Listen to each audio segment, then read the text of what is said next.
We all make rules for ourselves. It's these rules that help define who we are and who we're not. So when we break those rules, we risk losing ourselves and becoming something unknown. Who is dead now? Who am I? Is this a new beginning? Or the beginning of the end?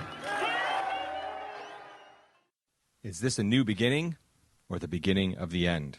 I'll tell you what this is. This right now is like the beginning of the 712 podcast. And Dexter was really put through the ringer on this one, making the decision that he, not a dark passenger, not some other, that he was going to kill LaGuerta to protect Harrison, Deborah, himself. And let's face it, his way of life.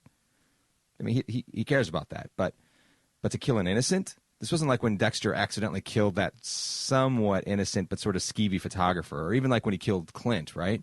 Dexter made the decision that not only would he kill LaGuerta, he was the only one who could. And then Deborah making the choice to kill LaGuerta to protect Dexter and herself too. We went a few rounds on that. I mean, at first it was, Dexter killing LaGuerta, and then it was Deborah shooting LaGuerta and Dexter finishing her off, finishing her off or LaGuerta off in a sort of after Deborah's instinctual trigger pull situation. But that wouldn't have been enough. She had to make this decision with clear eyes and a full heart. And so she did, right through Maria's heart. Wow. Welcome to the Dexter Wrap-Up Podcast, the finale for episode 712. Surprise. Written by Scott Buck and Tim Schlottman, directed by Steve Schill. Emmy award-winning Steve Schill. He's won an Emmy for directing Dexter. I'm Scott Reynolds. I'm one of the writer-producers here on Dexter and host of this Dexter Wrap-Up thingamajig. From the very beginning, we wanted to find a way to bring, now that you've seen it, to bring Dokes back into the picture. I mean, we all miss this guy and his sweet creep and, surprise, all that stuff. So we decided to do a flashback sequence, as you saw, that gave us the moment when he stopped looking at Dexter as a competent and smart blood spatter analyst and started wondering just what was up with this guy. I hope you like that. Look, I'm not going to bore you with all the details of this episode. You just watched it, and now I feel like it's time for us to bring LaGuerta back, Lauren Velez back from the dead. Want to hear all about LaGuerta and her hunt for Dexter? Good, because I have her. She's here, Lauren Velez, ready and waiting to go over 7 years of Dexter. This interview, I'm not lying here, this interview is why God created podcasts. So without any further ado, I bring you Lauren Velez.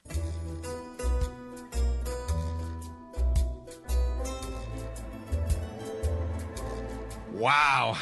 I'm sitting here with Lauren Velez and Erik King. You might know them as Captain LaGuerta, Captain Maria LaGuerta, and Sergeant James Dokes. Surprise.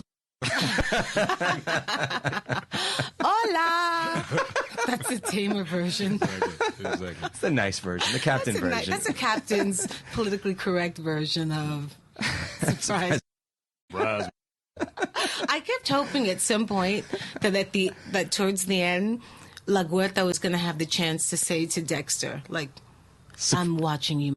I was like, wouldn't that be awesome if that just came out of her mouth? People would be like, whoa! That would have been cool. Because Dokes was bouncing around in there this whole season, yeah. Absolutely. Ever since episode 1. Thanks so much for coming in, man.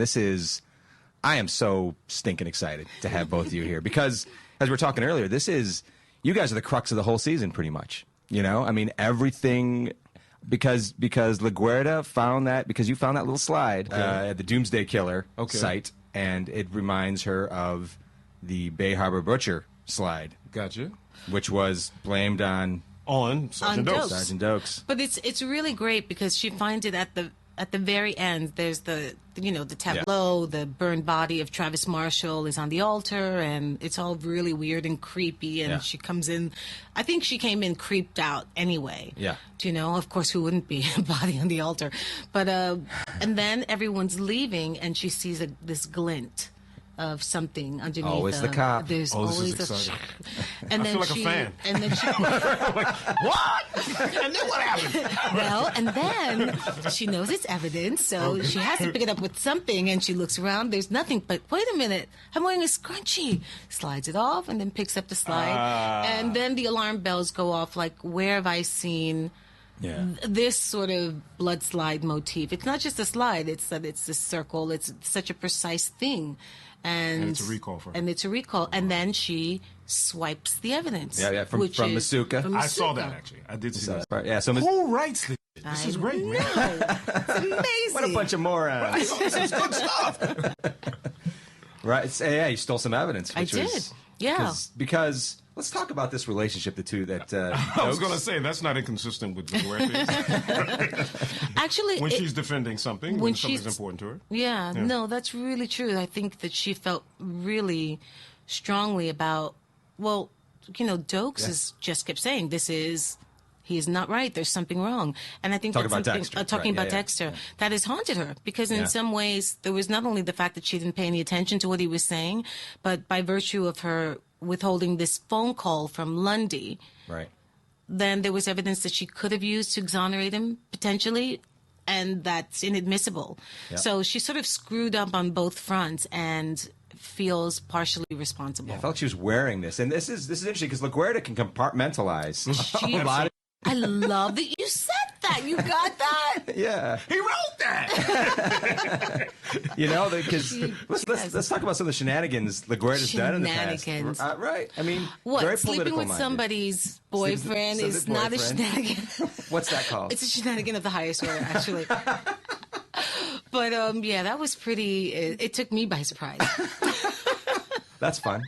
I do what? I do what? Okay. But you got rid of that lieutenant, that lieutenant. Yeah. And got your job back. Well, this is somebody Very who career came focused. from Cuba. She Right. got to this country. She didn't even speak the language. So and has always felt like an outsider. So she had to really, really fight her way and to become successful. And she's absolutely a political animal, and she will do anything to succeed. It's all she had. Right. Actually, and except for the relationship with Dokes. Right. Let's talk about that. Yeah. That was, once they decided, which was interesting, that was our last scene together. Right. Which was The breakup. But it was really poignant because I think she recognized she had to make a decision. It's like, I'm going this way and this is getting too intense. Yep. And it's as she walks away, the gravity of it hits her. Like, this is a choice I have to make, and it defines all the choices she makes, for all the seasons that we see, all Right. the choices that we're privy to watch. But it was a really difficult one. But nevertheless, Dokes and LaGuardia, he was always her guy. Yeah. Absolutely. Yeah. Absolutely. We talked about that a lot in the room. Yeah. Yeah, and that was actually interesting to me as well. I mean, this is sort of a prequel, if you will. Yeah. And after having the scene and knowing that you returned the key, and I called Lauren the night before, and I said, "So why are you returning the key?" Oh, you. Oh yeah, no. Because okay. Lauren and I Right. always worked well together. Yeah. We always filled in the spaces, Scott, that were not on the script. Right.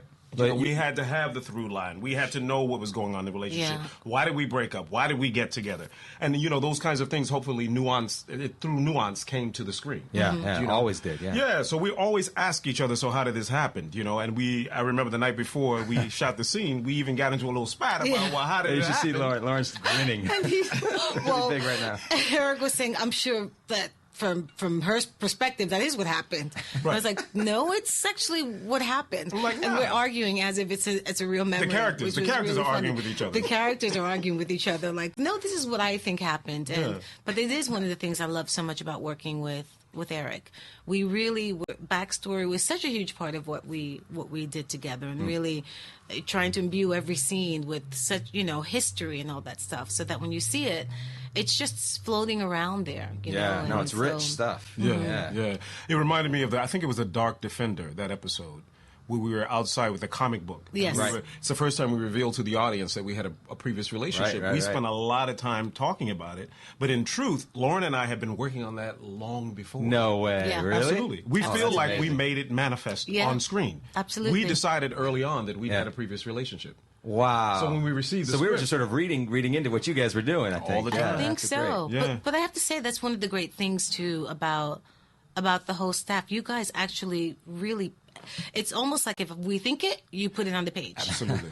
Which I think is really kind of amazing. So Symbiotic relationship between writers and Between actors. writers is a and good actors. thing. Yeah. But and even in this, when the season started, I was working with my coach, and we work with the same coach, and she's just really wonderful. I can say her name, course, you right? can say whatever you want. Kirsty Hinchcliffe. She's really brilliant. It's like an acting coach. An acting coach. Yeah, she's also a brilliant Actress actress as herself. well. And we just have as friends, we also have mutual respect for each other's work. Right. So when we want to flush things out, we kind of go, hey, we should just get Kirsty's take on this. Yeah. And after I read the second episode, something hit me, and we were working together, and she said, "What do you think?" And I said, I think she might bite the dust. Honestly. Yeah. And she said, well, what do you want to do? And I said, I don't know, we should bring in Dokes. So in all of our work, we just Before the had script Dokes- ever before came. the script ever showed up. But I feel like, again, it was there because I opened up the box. Yeah. And actually, she said, wouldn't it be great if you opened up that box and there was a picture of Dokes? And sure enough, when I showed up and all the contents were in the box, there was a picture of Dokes. Yeah. So I think in some weird way, it's That's out props. there. Those guys are good. Yeah, Yeah. but it's also there. It's in the writing, whether or not it's actually in the writing. It's sort of it's all in there. It's in the story. Mm-hmm. Yeah. So let's talk about this relationship you guys had, because apparently you've talked about it a lot more than Yeah, we have. There's like long stakeouts. I feel like that was like the dating process of LaGuardia and Dokes, were these long stakeouts. Absolutely. And when LaGuardia gives the notebook to Lundy, or tries to give it to him, she has a journal of their stakeout, which you have to have. Yeah. But and she sort of implies, look, there is no way that was going to happen, because I promise you we were very busy. Who made the first move? I say you did. I say you're right. and just so the listeners know, we just discovered that just now.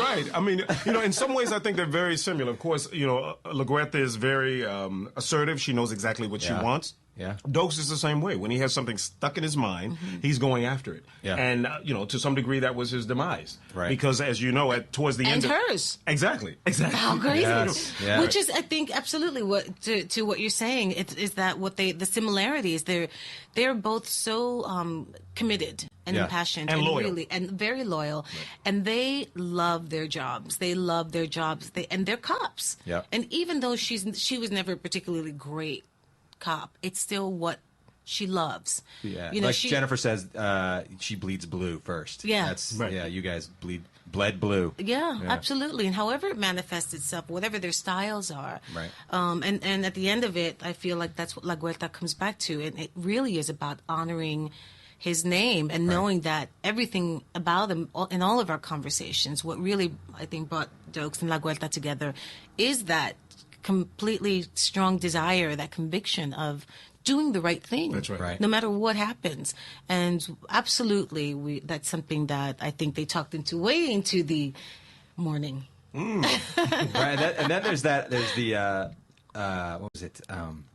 There's the apartment building section when we talked about how you became lieutenant. Yeah. There's like It was supposed to be me. And I'm so sorry. I'm still really sorry. It was about supposed that. to be me. Right, Dokes is supposed to be the hero of that story, Right. and LaGuardia stepped up and said, "How about I handle this thing?" Well, the way I see that scenario, how do you see that? Let's talk about I it. feel like what went down was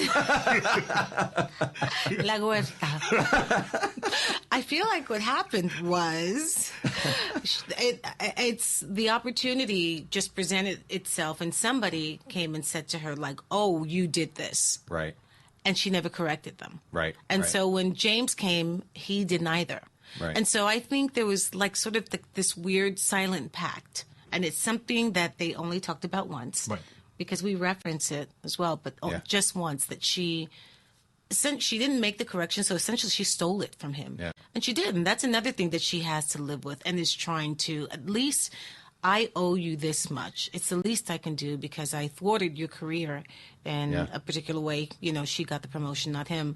And I think that she really felt like it was the least that she could do on many levels. Yeah. It's really felt like this is her guy. And I think that James always knew that Maria would have his back because of that.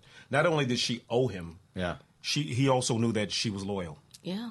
You know, that we'd always look out for each other. In some ways, it was very similar to Erik King and Lauren Velez. Yeah. You know, we always have each other's backs. So, yeah. You know? It's interesting because one of the things when Erik was leaving the show, and it was really difficult. Tough. Yeah. It was really hard. And I tend story. to internalize things anyway. That's just how I work. It just sort of becomes part of my own fabric, my own being, you know. And so it was a really difficult mourning process for me, knowing even before he was gone. It was. But let's talk about that day. Yeah. What happened was I came into the office and, you know, I had the conversation. The producers call you in, and I'm so grateful that they called me in well in advance. Yeah. And said, this is what's going on. And first I thought, well, did I have too much craft service? Why they calling me in? What I told you. I remember you walking up the hall. Right. And I'm was thinking, like, this is a long-ass walk. We spoke. We spoke on the phone. Spoke before he was coming in. I was like, think positively. Right, The universe has something great in store for you. Don't worry about it. Yeah, you about to lose your damn job, fool. Okay. So I walk in. We have this great conversation. I'm concerned about the cast. They ask me how I want to handle it. And I said, you know, I don't want to tell anybody. Okay. You know, I want to do the work, and I don't want anybody going, oh, rubbing my back, saying, oh, I want to just do the work. And they assured me that they had great work, which they did for me to do in the cage. Right. But back to the story. So I decided that I wasn't going to talk to the cast about it at all. Right. So we're working this day by the pool. By the pool. Exactly. We're in a pool house at a beautiful home, and Lauren looks at me. She says, "So, what was the meeting about?" It just in passing. It was just like, so what happened? What went down up there? Yeah, right. Yeah. And I just looked And at he her. didn't say anything. And I just looked. I mean, I couldn't lie. So I looked right in her eyes, and all of a sudden, big crocodile tears came, makeup all. I'm like, Lauren. I almost lost it, and it was. You're a very beautifully emotional person. I think. Yeah. Thank you. Yeah. I think so. Yeah. I mean, I am. I just you talk through things and it happens. Yeah. And we've been friends for a long time. And we've been friends for such a long. I mean, we did Oz together, and oh man, that's right. And been, you know, we had the pilot together in Miami, and all of that was so. It was really truly like losing not only somebody the character, but my buddy who was on set, and all of our work was together. So it was really, really big, and we missed him too up in the writers' room, man. Oh, I mean, he was like the go-to guy, you know, for so many great moments. Well, you guys put the words in my mouth. I just made them live. I mean, you know, made them live. I mean, surprise was not my idea, but once I got it, it was mine. And creep. Yeah. I mean, some wonderful. Oh, wonderful, wonderful, wonderful words. So, you know, it was one of those things that we knew that we had to continue to do the work. Yeah. But we had to mourn the characters as well as mourning the experience. But the reality is this is a job. And I knew that this was servicing the piece. Right. It was servicing Dexter, the story of Dexter. Absolutely. Yeah. I couldn't go season 5, 6, 7, 8 going, I'm watching you. And still be Sergeant Dokes. Right. He had to figure it out. Yep. And He's a smart cop. Right, Yeah. exactly. And once he figured it out, he had to go, you know, rogue. He smashed the phone, didn't want to talk to LaGuerta. He went to Haiti. Went to Haiti. Remember when we went to Haiti? Talk to your special ops You know connections. what I'm saying? It was dogged determination. He has the same thing that Dexter has. I mean, they're mirrors of each other. Yeah. In a lot of ways. They have to get to the bottom of it. So, you know, it was inevitable. And it was just about leaving with some degree of grace and servicing the character and servicing the piece. Which you did, Mr. You did King. wonderfully. Thank you. So that death, because then suddenly he got blamed as the Bay Harbor. Dokes was the Bay Harbor butcher. Absolutely.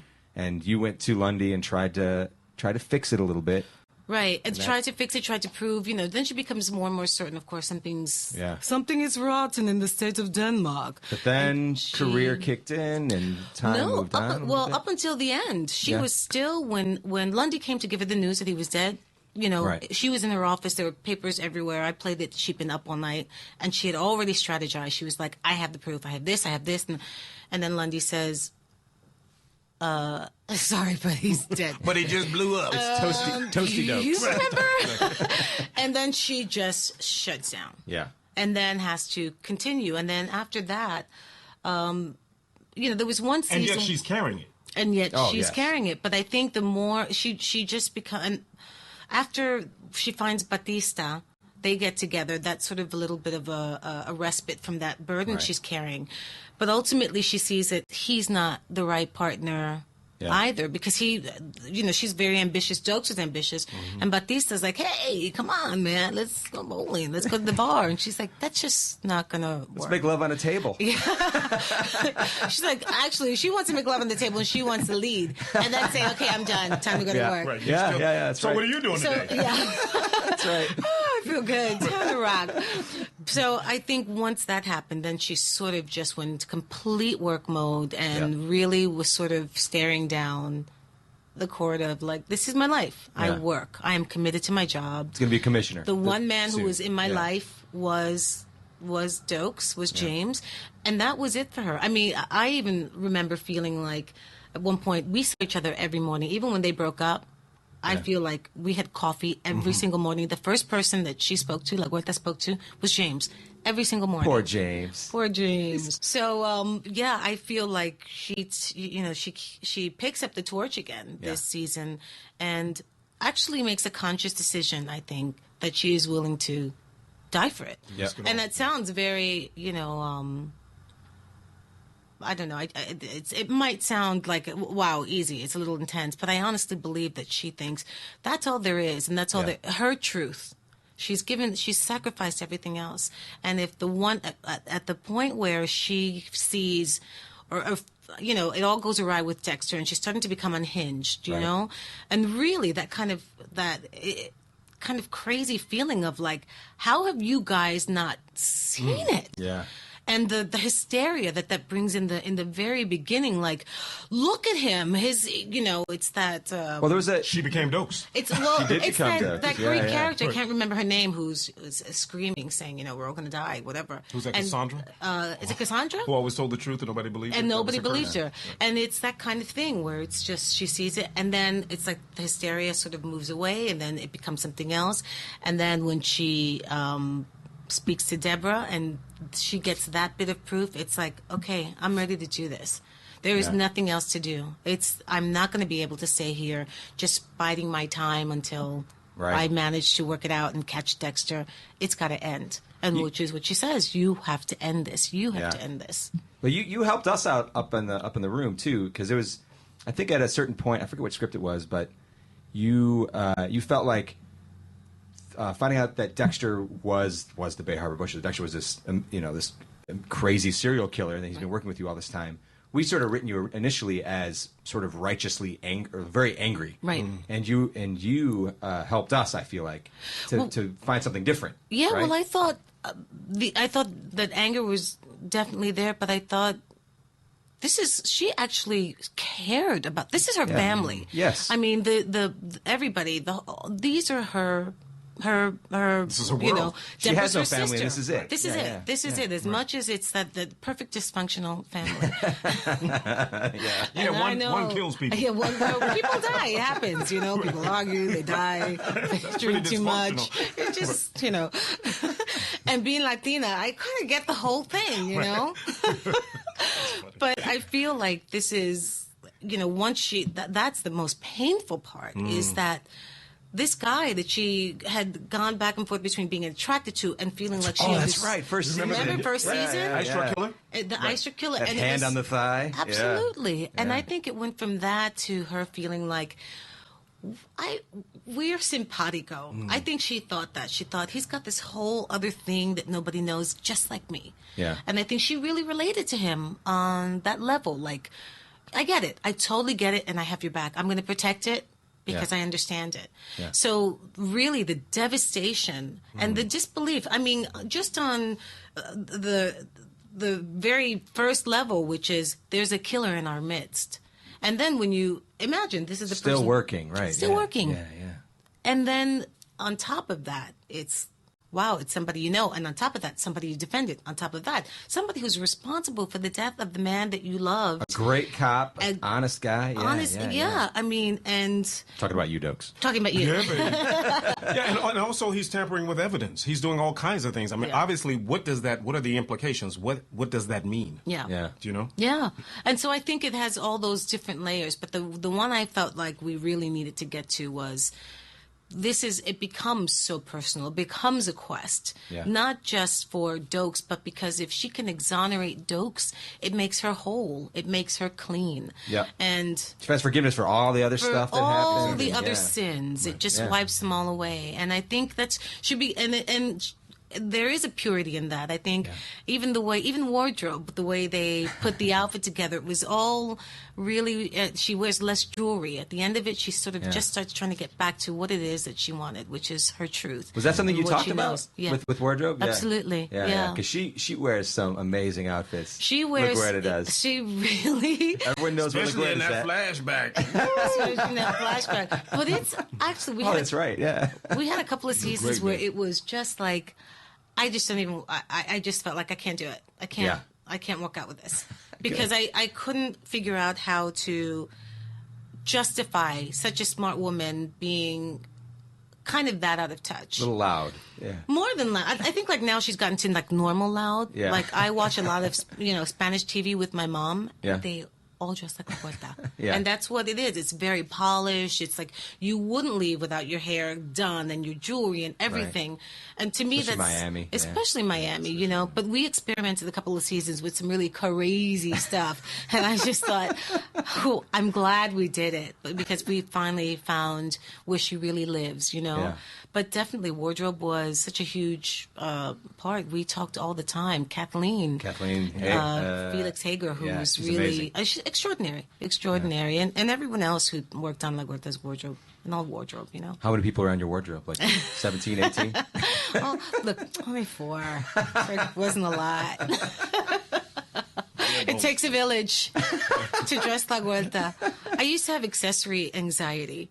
Oh yeah, yeah. I saw like this big long hanging thing with all. Did you see those? It was like Fulton Street specials. Like, I got necklaces, I got chains, $5. Did you get to take it home? I could not. No. It's not. I'm a little simpler. It's not you. It's just not me. But some of the pieces that she wore, I was able to, they were really beautiful. Yeah. And, you can work them in and incorporate them into your own thing. But the jewelry, I just left it where it belongs. There it is. Yeah. But getting back to this whole thing of her trying to at least cleanse herself of all her sins. Yeah. I thought it was really appropriate that they simplified everything and kept it very flowing, not structured, but more of a letting go and a loosening of all these things. And I really tried to, for the whole episode, I just went for it. We're talking about the finale now, The right? finale, yes.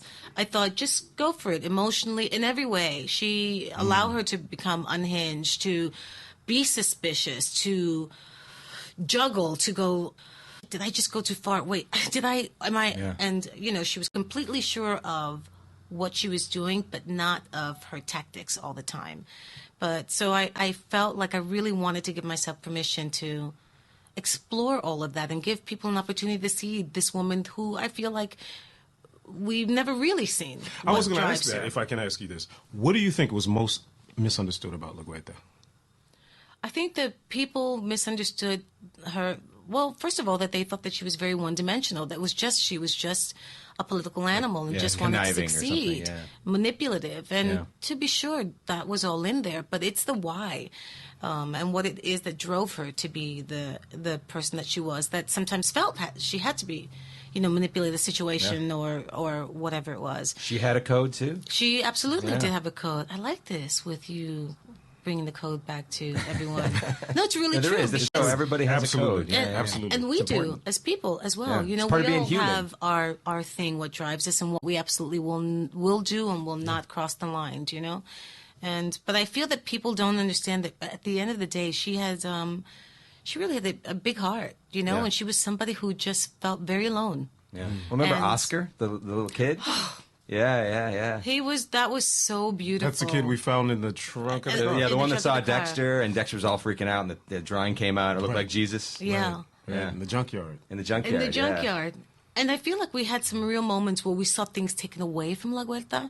We saw her lose the opportunity, to be a mom, to be a mother, a relationship with Dokes, the person who meant the most to her, even Miguel Prado. Yeah. Even, she experienced so much loss. Yeah.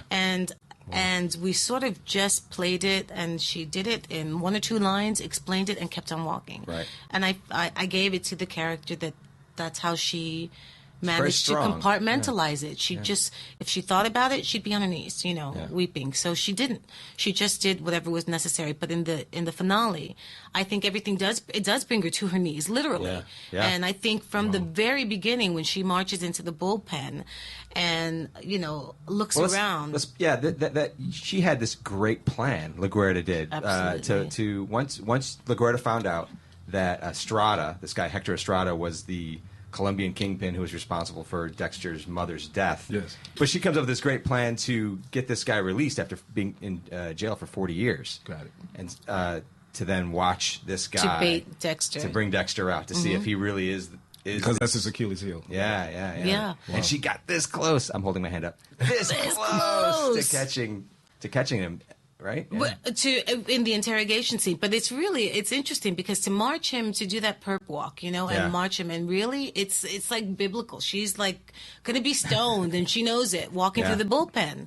Even that to me was like my heart was pounding, and I really thought, think about this. If she's really taking this on, and the spirit of Dokes is lurking around there, and so she is like, I know, go righteous. ahead. It's Totally very righteous.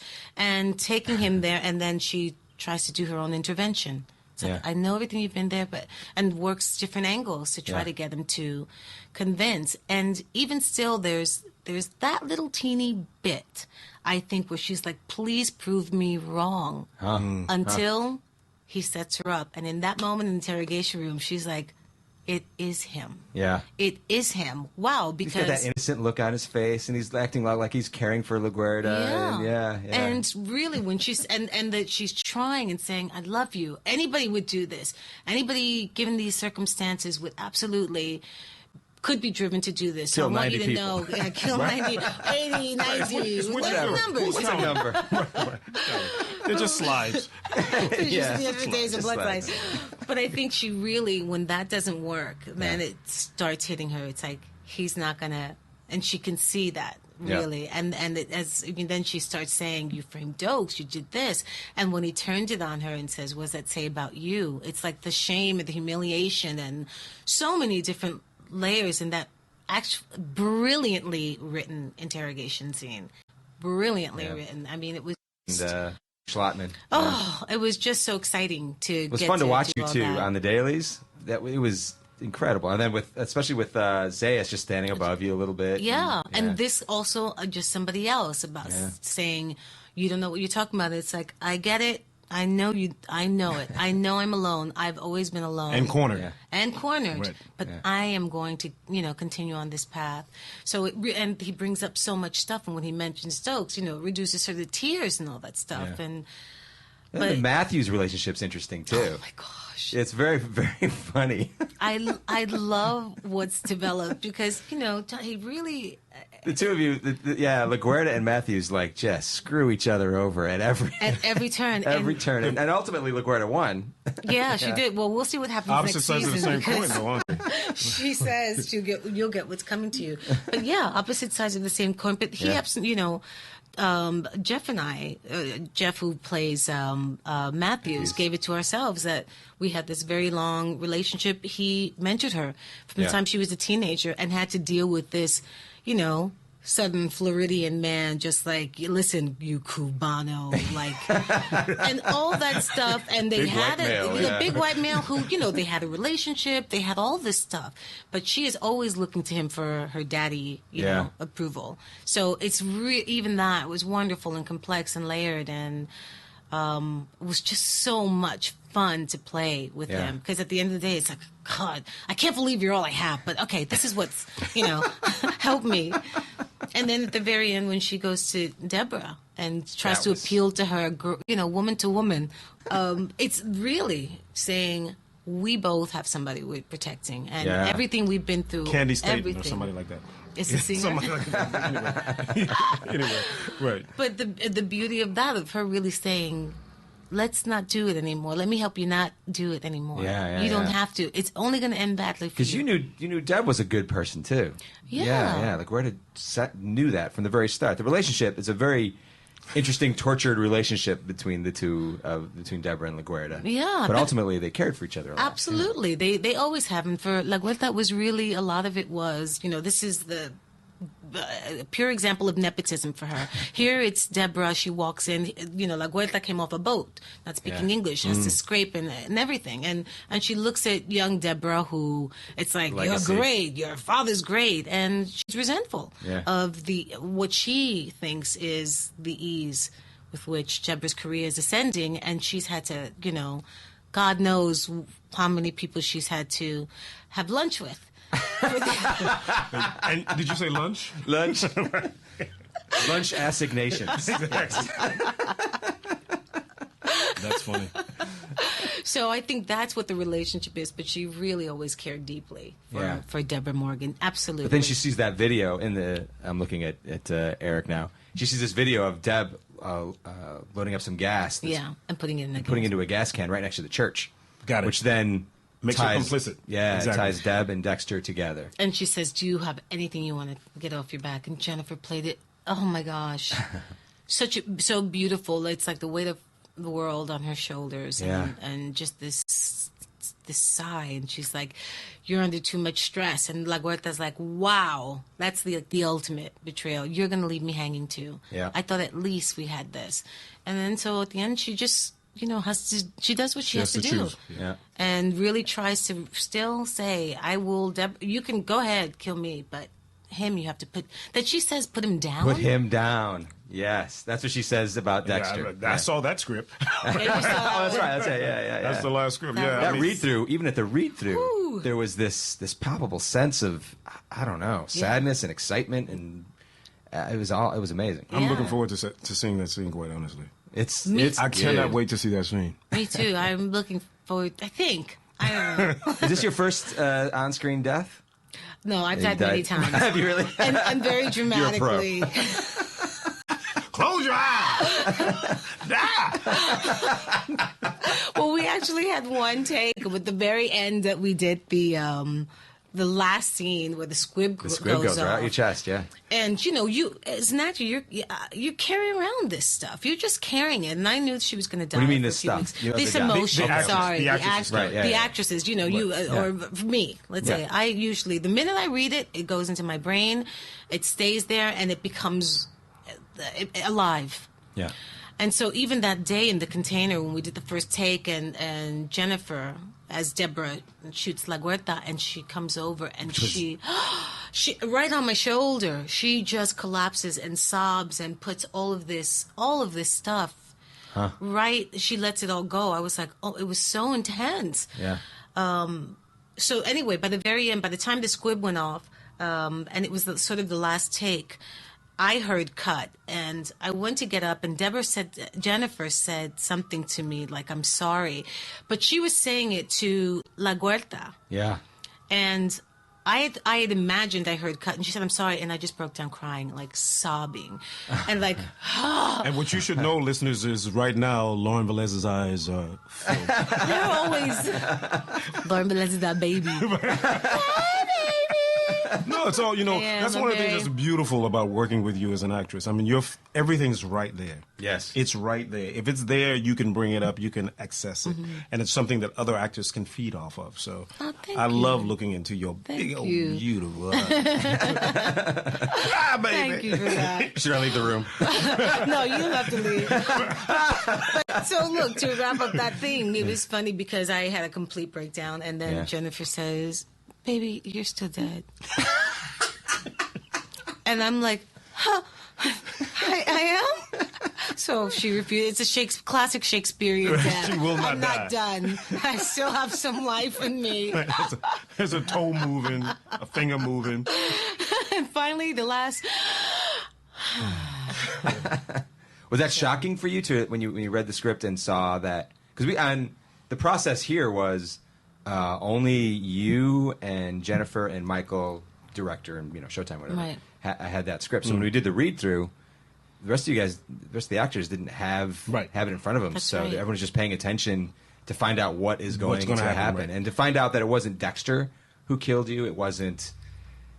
Well, I guess it would have been Dexter or Deb. Was it surprising for you? Well, it couldn't be Dexter. I mean, I thought it was going to be Dexter. Did you? And Yeah. it's even for more. a while in the room, we thought it was going to be too. It's so Did you? tragic. Yeah. wow. I felt like it's What? And so. But what would that have done to his code? yeah. He just would. Do you know what I mean? Like when I knew I was going, I knew it couldn't be Dexter. Oh, did you really? Absolutely. He couldn't kill me. It broke the code. We were ready for Dexter to do it. Dexter was You were ready to cross that line. He was to defend his sister, and his code is Wow. his code has sort of changed this season a little bit. Okay. You know. Okay. Yeah, it's morphed I see. a little. He's This whole season is all about love. It's about what you will do to For protect others to out of love. You know, the relationship between I love that. LaGuerta and Dokes was that way. Yeah. Dexter and Deb. Mm-hmm. You know, Yeah, and it really ends on that note, which is even with Hannah. That's right. Yeah. Yeah, which is really, really incredible. And that last moment, that is what, and that's what LaGuerta was trying to say to her. Like, you don't have to do this out of love. And I think her next thing would be, because at the end of the day, it's you who's going to be next. yeah. That's what I feel she was really trying to say. That was her subtext. You Wow, know, that's you are interesting. not like this. Put him down. And when she says it's time to end this, and I felt really, really strongly that was the next thing she would have said if Deb hadn't shot her. Like, Bam. do you understand? It's gonna be. Wow. But look, I think Deb had to put you down because it would have made sense. You would have got through. Absolutely, Yeah, absolutely. I think that was the Could have choice even she played had the to love make. card with that as well. I mean, if you love him, that's what you do for him. Yeah. I mean, that's what you. I mean, it sounds weird, but that analogy of Yeah, putting yeah. something down when you love a dog who's in pain, you know, who relies on you. Yeah. What do you do? Yeah. Yep. It's all about love. Pretty cool. This was amazing. I got to tell you guys, thank you so much for coming in. Thank you. Thank you. Let's talk about the flashback, though. Can we do that real quick before we end this? Yeah, thing? That let's flashback flashback. that Sure, season, sure. or to the sort of the prequel, as you said it. Right. How was that? Just stepping onto set because Erik, you've been gone for. I've been gone for a while. Yeah. And, you know, I have to tell you this, and the fans who are listening and have seen me in the streets and stopped me. Because you are Dokes. In some ways, He- right? in some ways, but he's people jokes are so often say, different. people often say to me, "You're such a nice guy." I'm like, what did you expect me to say? Well, as I was telling Scott earlier, I've had people ask me who I play on the show, and I'm like, well, and I think people think the character is an older woman, and she's so hard, and just a different energy altogether. So I've had Testament to your acting. directors, and to the writing, and to the the creation, the collaborative creation of the character. I think because it doesn't happen in a vacuum. Right. It really is the collaborative efforts of the whole production team. So, but yeah, I get that all the time. Like, you're so different. Yeah. So that would happen, and people would say, "Well, it's unfortunate that you're dead," or "I'm sorry that they killed you." And my response was always, "Am I dead?" And they go, "Oh no, yeah, trust me, you're dead. You're dead, right?" And I would always say to them, "Just keep watching." Right. Because I wanted people to be tuned into the show and plugged into what the story was. I had no idea on a sort of mental level. Yeah. But psychically and spiritually, I always knew I would come back. Yeah. I always knew it. We were always trying to figure out ways to make it happen. Yeah. Because we didn't necessarily believe that Dexter would have the voice of Dokes as his conscience. Exactly. Because I don't think he really.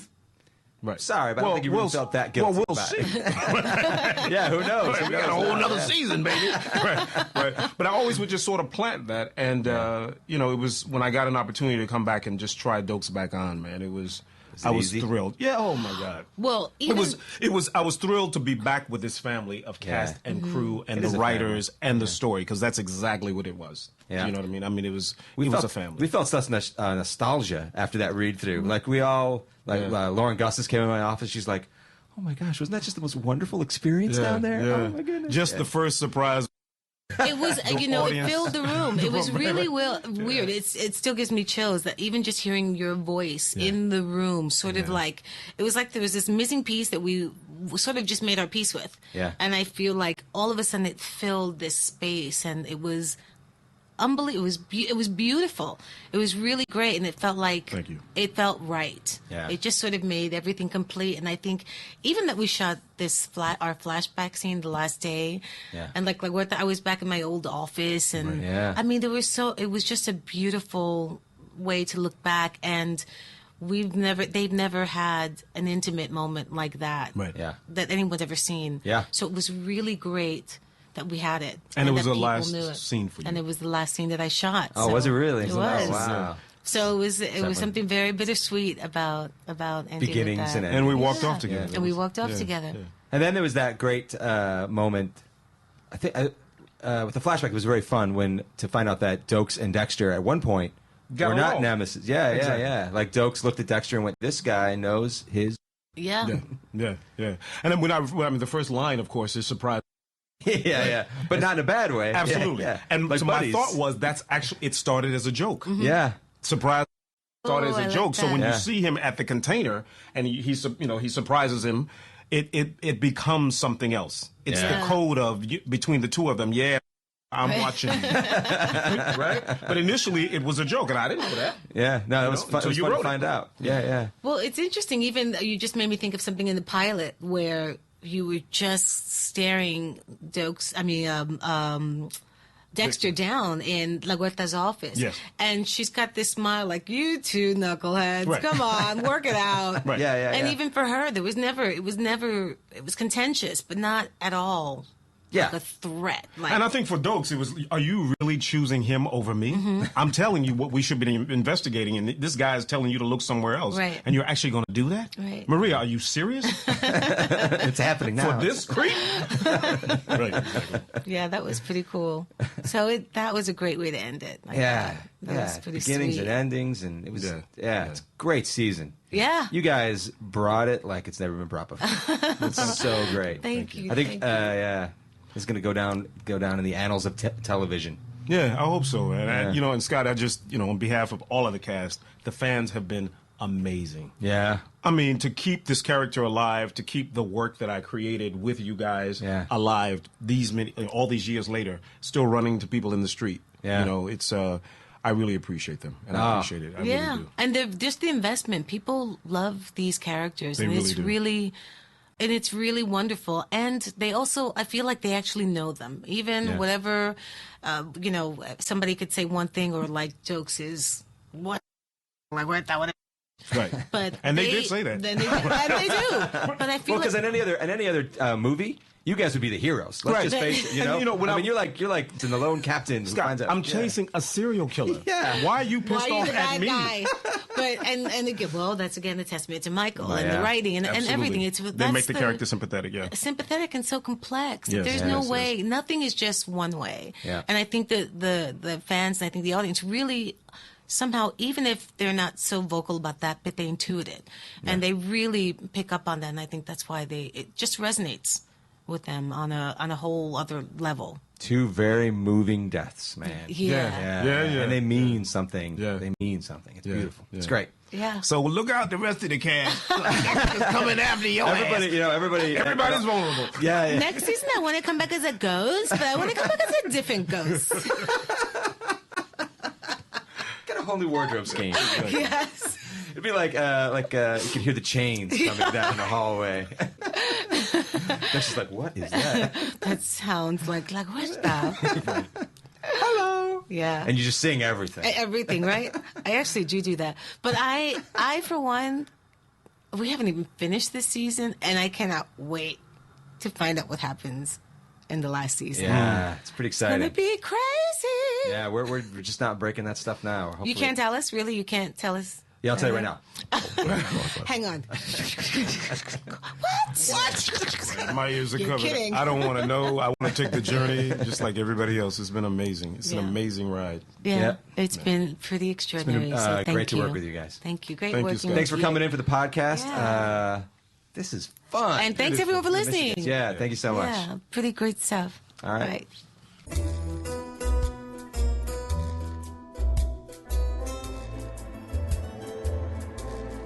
So I'm sitting here once again for the final time for season 7. We're sitting here with Scott Buck. Hello. Hey, how you doing, Scott Buck? I'm great, thank you. You look like you're doing great. I am. Yeah, no more getting up early on Tuesday mornings to get here. Oh, thank God. I'm also sitting here with the writers of episode 711. Do you see what I see? Wendy West. Hello. Hello. And Manny Cotto. Is it our final time because we've been fired? No, last You know something episode, we that's don't? it. No, Is this this- is it. okay. As far as I know. So, Wendy West, Manny Cotto. You guys wrote the most excellent episode. Apparently, second highest ratings I've heard. That's pretty darn good. Well done. Absolutely. It's fantastic. Yeah. So what was it like working together on the script? I mean, I remember when you guys were putting this together, we heard a little bit. There's some disagreements. It's not always. I heard some yelling every once in a while. Mostly it's just me, taking over Wendy's writing. Legible and complete sentences. So that it's not too embarrassing. Well, you both have very strong voices, very strong-willed people, So They are very strong-willed. Wendy is. True that. And you. Not me. So walk us through that process of how that happened, this episode. Well, this one was... and by the way, feel free to jump in. I don't know why I'm talking suddenly. The Admiral speaks. I don't know why I've been elected the speaker of the team. But anyway, this one was, like many other times, I think we just kind of split it in half to start with. Right. Right. I think I took the first half and Wendy took the last half. And then we get back together and put them together and then read it over and then sit in a room and kind of smooth it out. Just work together and smooth it out, argue this line, just give each other notes on each half. And then kind of slowly, do a kind of a welding process and weld the two pieces together into something. That explains the masks you guys were wearing. Yes, the masks. In the evenings. That was more for an odor situation. But His, not mine. Wendy smells lovely. She does, always. I smell like coffee and cigars. 3-day-old cigars. So this is sort of a big episode, too, because Dexter did something he's never done before. He made this decision to put Hannah in jail rather than have Dexter run away with her or to kill her, which, someone tries to kill your sister, it would be completely understandable. Let's talk about that decision. How did this, how and why did this come about? Who wants to talk? Somebody. I'm not answering any more questions. You're done.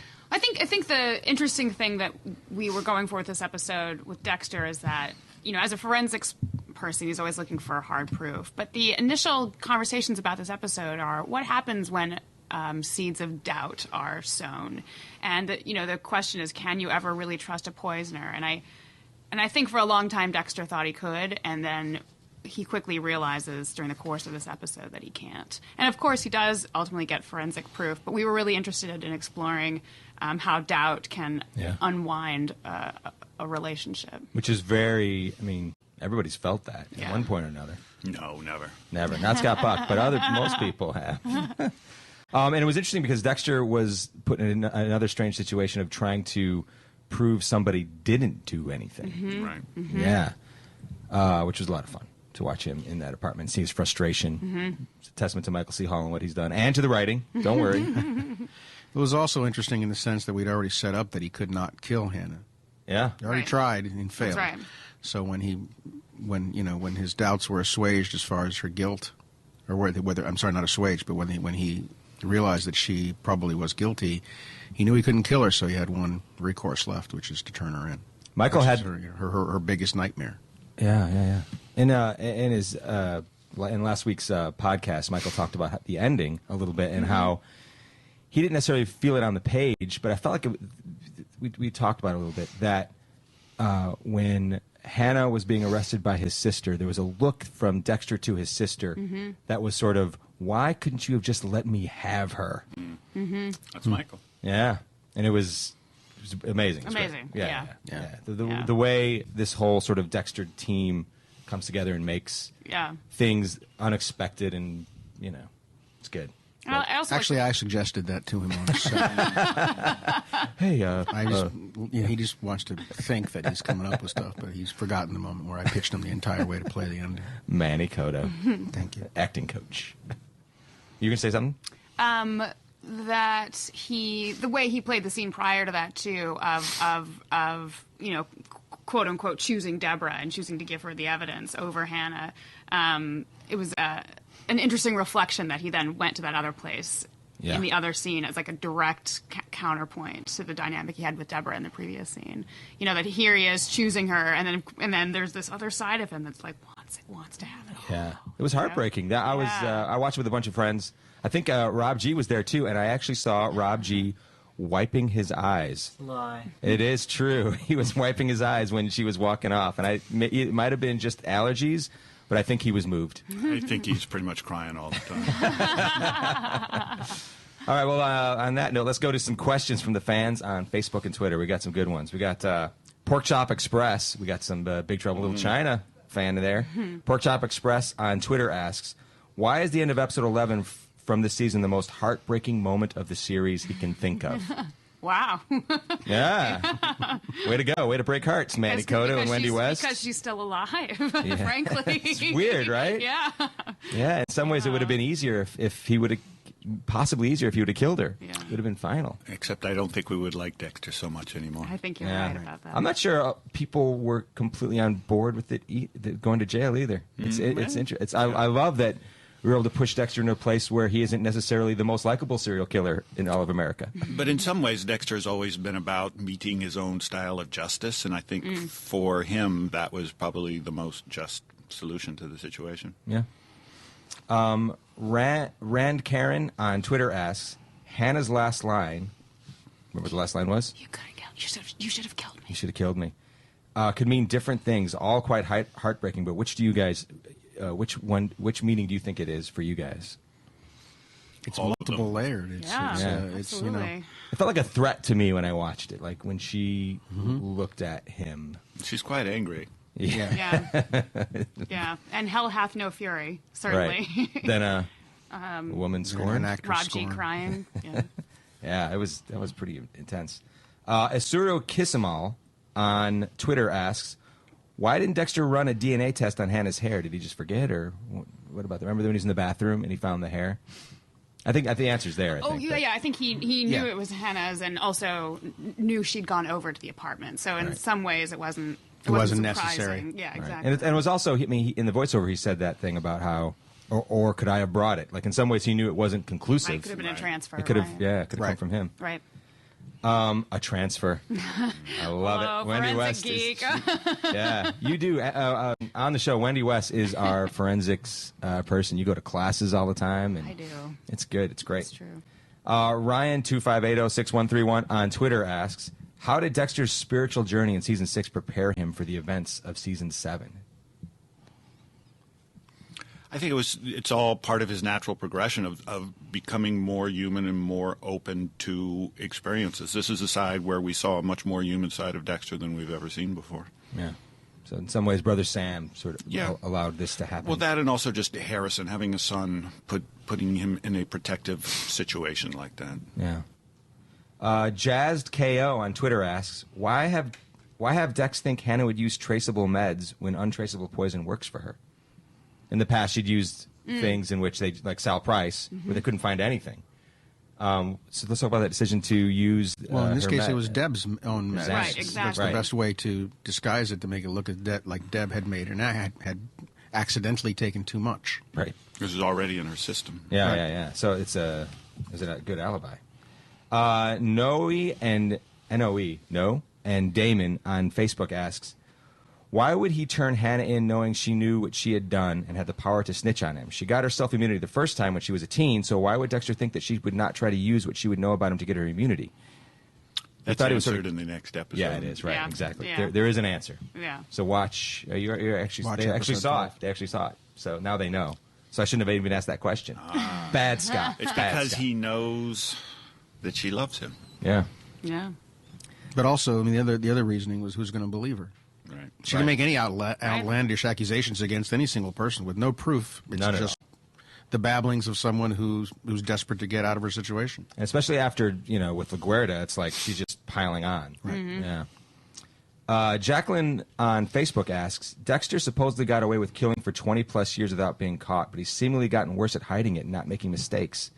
Is this a deliberate thing on our part, or? I think it's part, again, of Dexter becoming more human. He's it's not quite so easy for him anymore. His life is a lot more complicated. As the kills pile up and the situations pile up, it becomes progressively harder and harder. And also, I just want to know why Jacqueline unfriended me. So if Jacqueline wants to get back to me on that.